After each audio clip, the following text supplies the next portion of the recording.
there are different apparent dimensions for experiencing. You could think of them as stages or platforms. And in this one that we appear in right now, this one called Earth, there are certain rules, seeming rules, like, the laws of physics, etc., for example.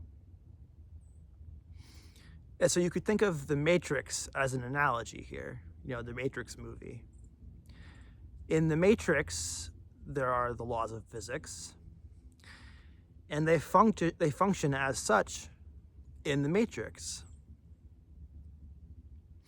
And to that extent, they're real, just as the people in the Matrix are real to the extent that they appear to be within the Matrix. Yet it's all the Matrix. It's all a quote-unquote simulation. And that's the same circumstance in which we appear to find ourselves right now. It's as though there's this screen, which you could call the isness, the infinite, consciousness, God, whatever you might want to call it, your true self, your higher self, the oversoul. These are all just words, so don't get stuck on the words. But there's this thing we can't say. And then come all the thoughts. And the thoughts are basically defining the reality in contrast to one another. So the thought that I'm speaking to you right now is a thought appearing right now in this infinite whatever being. And you might notice that if it's not followed up by a subsequent thought related to it, the singular thought has no meaning. There's just like a silence or a peace. And so it's only when thoughts refer to other thoughts that we get a form or a definition.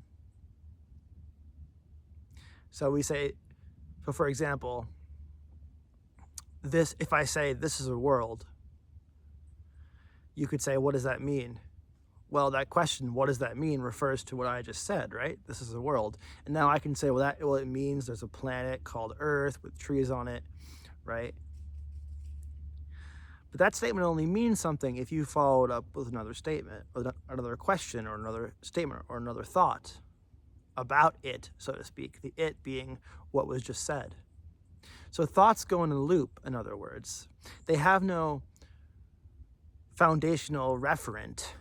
They don't mean anything in particular other than what they mean, what they're defining.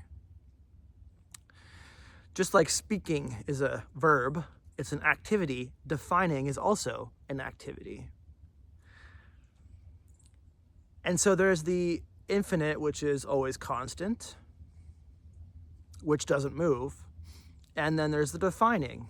And the defining is an expression, you could say. It's what the infinite appears to be doing. And these two things are happening simultaneously because time is just a part of the simulated definitional reality that seems to appear. Linear time, that is. There is no time outside of the simulation of time.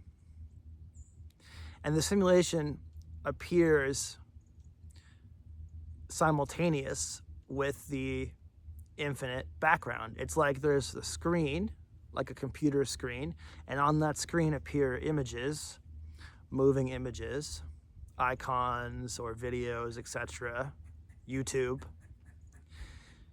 But it's all just pixels popping in and out. And if you zoom in even further into the pixel, you find out it's just electricity. And if you zoom in further, you find out it's just, electrons, photons, electrons. And if you zoom in further, you find out it's just what we can't say. It's just the infinite. But also, if you look at the infinite, it is the world. It is this experience that seems to be happening.